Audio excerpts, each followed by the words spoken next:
Thank you very much, Dr. Nirmal, for your very nice talk.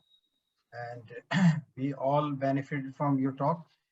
And now our next speaker is Professor Dr. Khalid Sher, and he is the head of the Department of Neurology, Jinnah Postgraduate Medical Center. His talk will be on the selection of anti-epileptic drugs for the initial treatment of adults. Dr. Khalid, आपकी slide share कर दी हैं Karachi Pakistan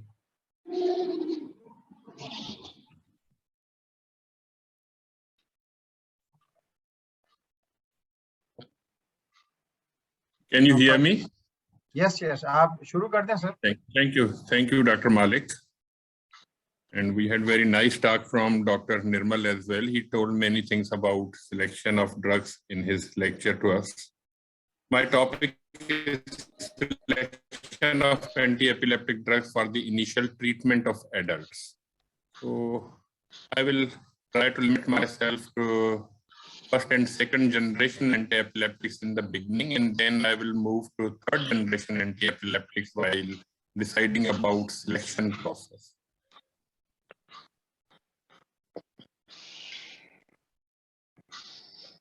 So here we talk about magnitude of the problem.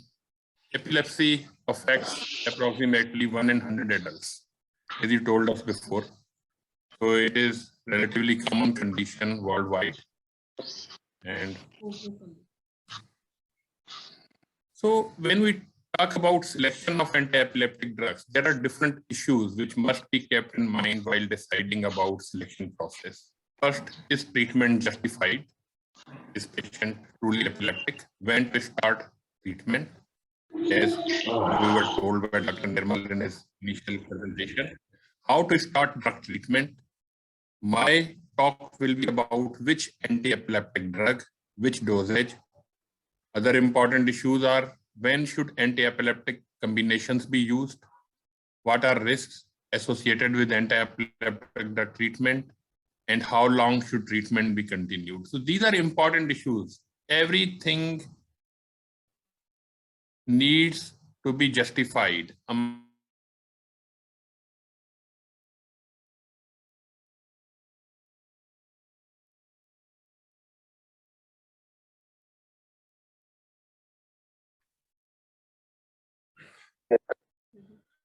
So, as I told you, my talk will be about which anti-epileptic drug. What should be the initial anti-epileptic drug while deciding about it? Next, ठीक.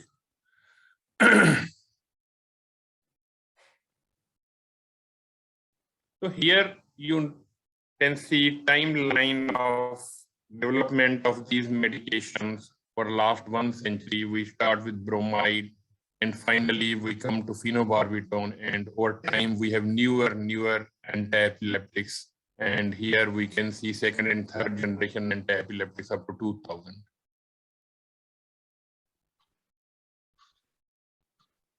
So what are major considerations in choosing anti-epileptic drugs? As I told you, which anti-epileptic drug should be chosen. So first of all, one must characterize the type of seizure. Second, one should know about type of epileptic syndrome. One should have adverse effect profile in mind, age and gender counts, ease of use counts, specific comorbidities must be kept in mind. And finally, cost, especially in subcontinent, should be taken into consideration.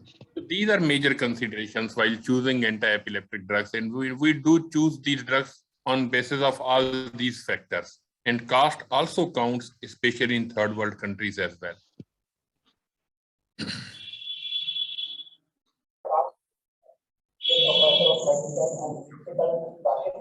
As far as best first anti-epileptic drug is concerned, this is not a one-size-fits-all scenario. Actually, all these drugs are nearly equally effective, but different factors, as I told you before, are taken into consideration while selecting the drugs. choice of drug depends on its efficacy, tolerability, and affordability. These three factors are very important.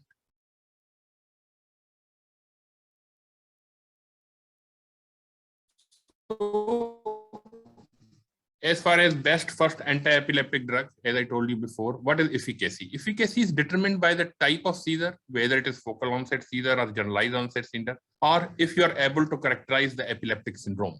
So first step while choosing anti-epileptic drugs should be to diagnose the epileptic syndrome. This is first step. Next.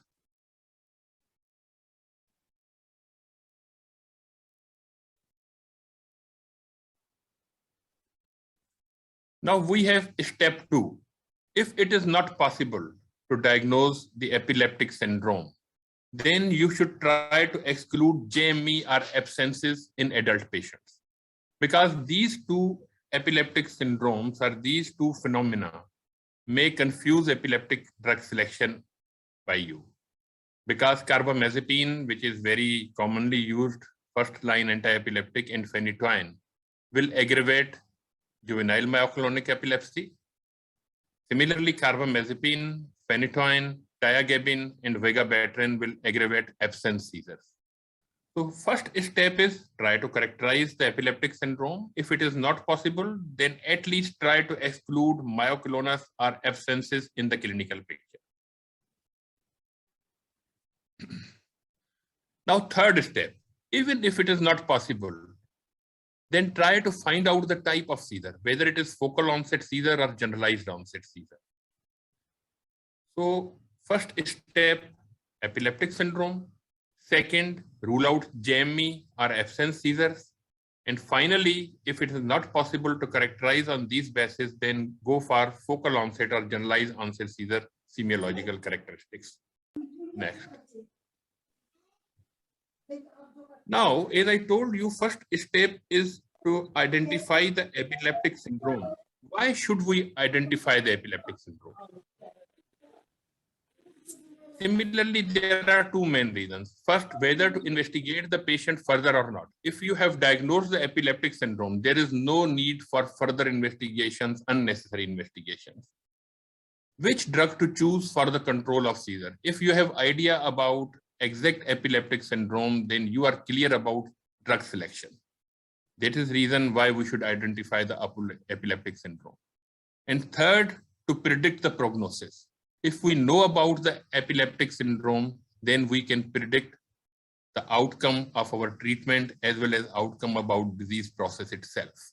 So first step is very important. If it is not possible to characterize epileptic syndrome, then I told you about second step and third step. Next. So these are few drugs which are drugs of choice in certain epileptic syndromes. And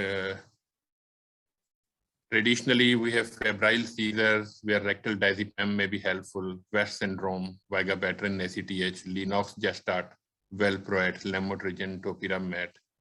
Then we have early onset benign occipital seizures, late onset childhood occipital seizures, absence epilepsy, ethosuximide, valproate, lamotrigine, juvenile myoclonic epilepsy. So if you are clear about your diagnosis, then you have drug of choice in your hand. Now, in the end, as I told you, that choice of anti-epileptic drugs also depends upon seizure type. If you are able to characterize the onset of seizures, whether these are focal onset seizures, then among first and second generation anti-epileptics, our choice will be carbamazepine, phenytoin, valproic acid, phenobarbital, and primidone. These are all effective first-line anti-epileptic drugs, but carbamazepine should be considered drug of first choice. And if you are able to characterize as any seizure, which is generalized onset seizure, then valproate should be the drug of choice. And in absence seizures, it should be valproate and ethosuximide. Next.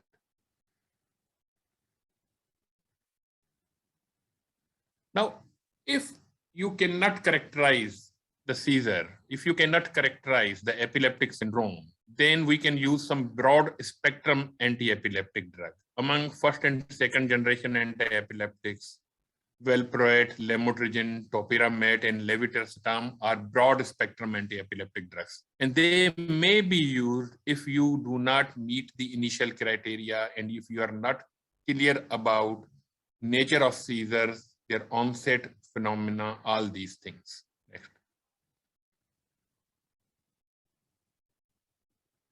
So it was efficacy. What we discussed till now was efficacy of all these drugs.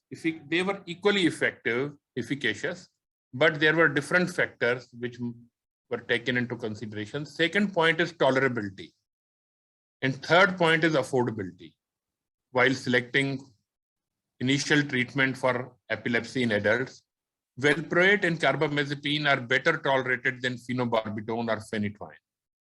And as well as affordability is concerned, new anti-epileptic drugs are costly compared to the older ones. So efficacy, tolerability, and affordability are three main factors which help us deciding about selection of anti-epileptic drugs. Next. Now I am coming to our third generation anti-epileptics, especially. We have lots of new anti-epileptic drugs in the market, what we use very frequently nowadays because of their availability, because of good drug-drug interaction profile, because of lesser incidence of side effects, because of relative safety. So what is real advantage of these newer drugs? Are they going to replace older drugs? Does high cost of these drugs justify usefulness? What the situations when we can use these drugs? These are four important questions which must be kept in mind, especially in third world countries where traditional drugs are relatively cheaper, but people are using new drugs, not keeping cost in mind. So these factors must be addressed. Next. So here is timeline of discovery of these drugs, and among the third generation anti-epileptics, you can see we have lacosamide, rufinamide, vigabatrin, clobazam, pirampinel, and eslicarbazepine. And among second generation, we have what is available in Pakistan, like levetiracetam, topiramate, lamotrigine, zonisamide, pregabalin.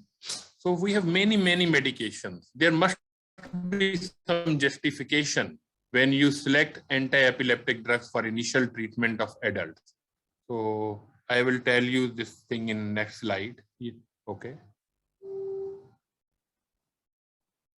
So these points must be kept in mind while keeping newer anti-epileptic drugs in mind. There is no major difference in efficacy between drugs.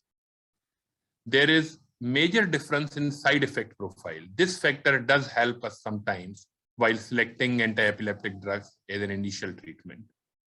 Drug interaction potential is also different. Here, no doubt, there is still towards newer anti-epileptic drugs. And drug choice should be tailored to the patient, different characteristics of the patients. Yes. As far as efficacy of newer anti-epileptics is concerned, randomized controlled trials have shown no major difference in seizure control between older and newer anti-epileptic drugs. Carbamazepine versus lamotrigine, phenytoin versus lamotrigine, carbamazepine versus oxcarbazepine, valproate versus oxcarbazepine. They are nearly equally effective, but drug-drug interaction profile, safety profile, side effect profile, these do count. However, efficacy-wise, they are near equal. Next.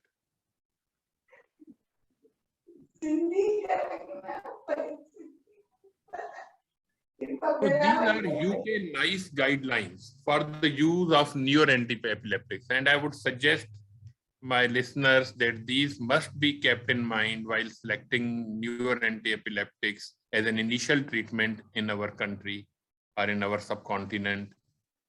If established drugs have failed, okay, there is chance, there is room to start with newer anti-epileptics, typically carbamazepine or valproate.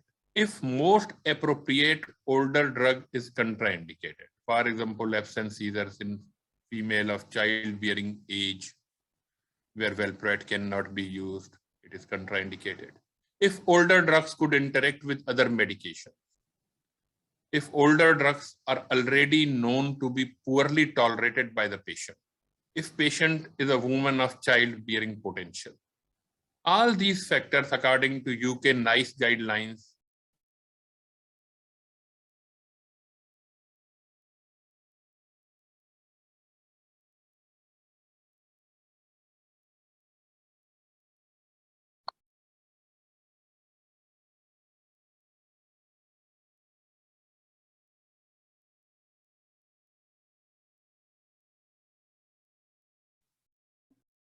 Khalid आपकी आवाज नहीं आ रही।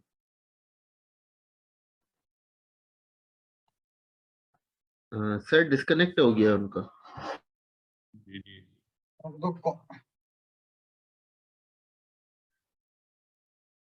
newer anti-epileptic in epilepsy management. Among newer anti-epileptics, is there a preference of a particular anti-epileptic drug for a specific type of seizure? Next. So there is no preference because majority of newer anti-epileptics are broad spectrum, except few third generation anti-epileptics. Traditional second generation anti-epileptics are broad spectrum. Lamotrigine, topiramate, levetiracetam, and clobazam may be used in variety of seizure types. So these may be used interchangeably, but there are few guidelines which must be kept, and I will discuss these guidelines very in a nutshell in next slide. So newer anti-epileptic for generalized onset seizures. You can use lamotrigine, you can use topiramate, zonisamide, and levetiracetam. Oxcarbazepine, tiagabine, and gabapentin are narrow spectrum drugs. So for generalized onset seizures among second and third generation anti-epileptics, first four are good choice. Next. Among new anti-epileptics for JME, valproate remains the best, but if it is contraindicated or poorly tolerated, then again lamotrigine, topiramate, clobazam, and levetiracetam may be used as initial choice if it is poorly tolerated or if it is contraindicated. Valproate, I mean.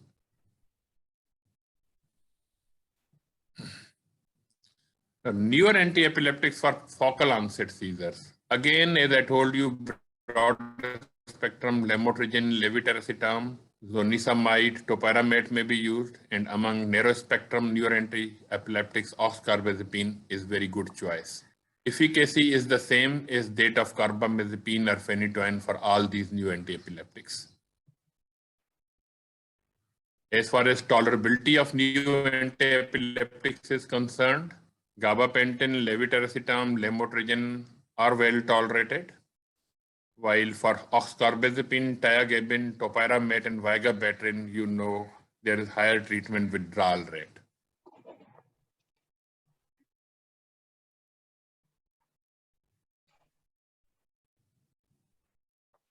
Next.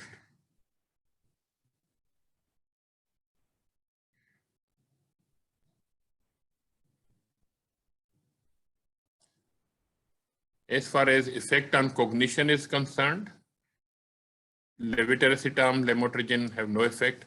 Now this slide gives you idea about inappropriate choice and seizure worsening. Wrong selection of drugs can worsen seizure sometimes. Next. So carbamazepine is no doubt contraindicated in absence epilepsy, myoclonic epilepsy, juvenile or progressive myoclonic epilepsies. Phenytoin is similarly contraindicated in absence in progressive myoclonic epilepsies. Phenobarbital is not good choice in absence seizures. Benzodiazepines in Lennox-Gastaut syndrome are not good choice. Next. Vigabatrin should not be used in absence epilepsy, epilepsies with myoclonus. Lamotrigine sometimes may aggravate severe myoclonic epilepsy of infancy and juvenile myoclonic epilepsy even. And vigabatrin and gabapentin are not used in absence epilepsies and epilepsies with myoclonus. So these are last two slides, and these are recommendations or guidelines from American Academy of Neurology, which are latest in a sense that this question was addressed in 2018. So main question was, for adults and children with newly diagnosed epilepsy, here they are talking about new anti-epileptics, second and third generation anti-epileptics.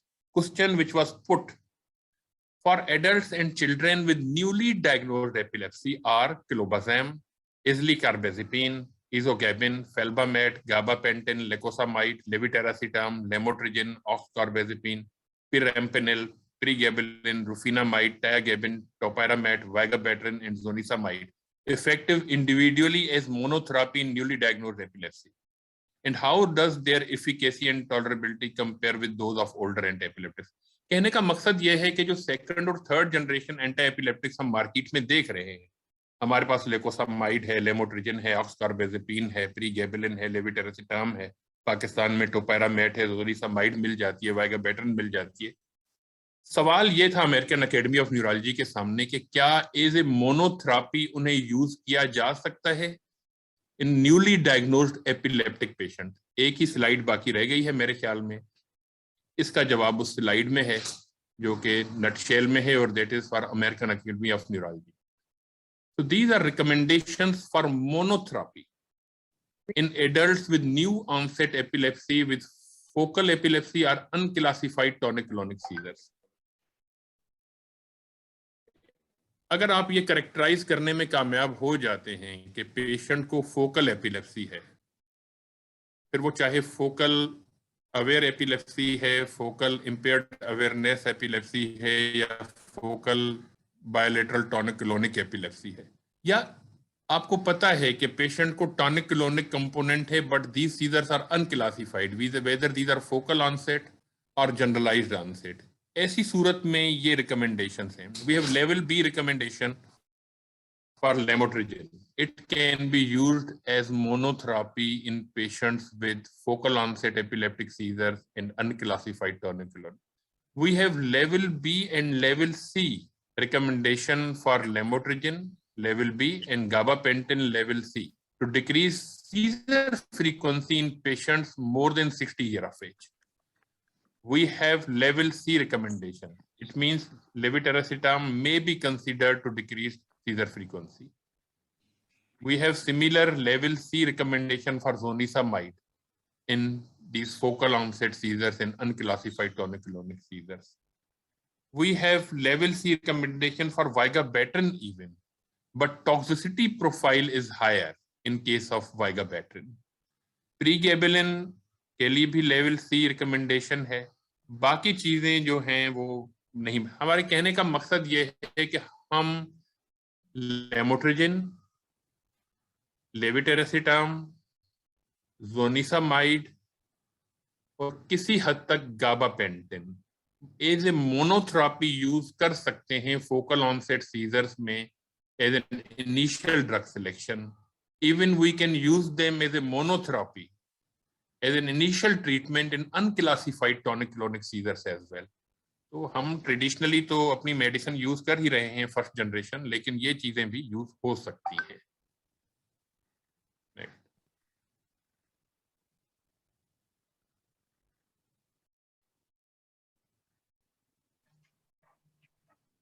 Thank you.